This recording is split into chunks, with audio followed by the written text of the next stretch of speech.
আমি তোমাদেরকে একটু বলতে চাই যে কিংবদন্তি বইটি কেন আসলে কি আছে আর কেন এত বেশি হচ্ছে, তুমি অপেক্ষা করেছিলে কেন। দেখো শুরুতে আমি বলে দিচ্ছি, বইটা দেখে নাও। এই হচ্ছে বুক, এই হচ্ছে বইটা, রাইট। দেখো তোমাদেরকে যদি আমি কাভার সম্পর্কে আমি একটু বলি, দেখো কিংবদন্তি বইটা একটা বইয়ের মধ্যে তুমি গদ্য 12টা গদ্য পাচ্ছ, ডেফিনেটলি শর্টগুলো আলাদা করা আছে।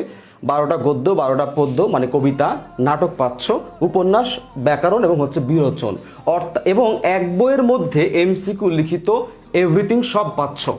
এই একটা বই যেটা আগের এডিশন ছিল, সেই বই থেকে গত বছর ঢাকা বিশ্ববিদ্যালয়ে ভর্তি পরীক্ষায় ক ইউনিট থেকে 15টা এমসিকিউর মধ্যে 14টা হুবহু ডিরেক্ট কমন ছিল।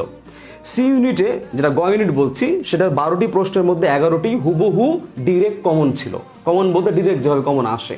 আরেকটা হচ্ছে খ ইউনিট, সবচেয়ে কঠিন ইউনিট, যে ইউনিটে বাংলা সবচেয়ে কঠিন হয় এবং অনুধাবনমূলক কঠিন যে প্রশ্ন হয়, সেই খ ইউনিটে 15টি প্রশ্নের মধ্যে 13টি প্রশ্ন কমন ছিল। এখন তুমি বলতে পারো ভাই প্রশ্ন কমন পেয়ে লাভ কি? আসলে প্রশ্ন কমন পাওয়াটা হচ্ছে সবচেয়ে বড় লাভ। দেখো ভাইয়া, আমরা বা তোমরা যে প্রিপারেশন নিচ্ছ, এটার মূল উদ্দেশ্য কি? ঢাকা বিশ্ববিদ্যালয় সহ বাংলাদেশের যে কোনো একটি পাবলিক বিশ্ববিদ্যালয়ে চান্স পাওয়া, তোমার স্বপ্নের অবশ্যই বিশ্ববিদ্যালয়, রাইট।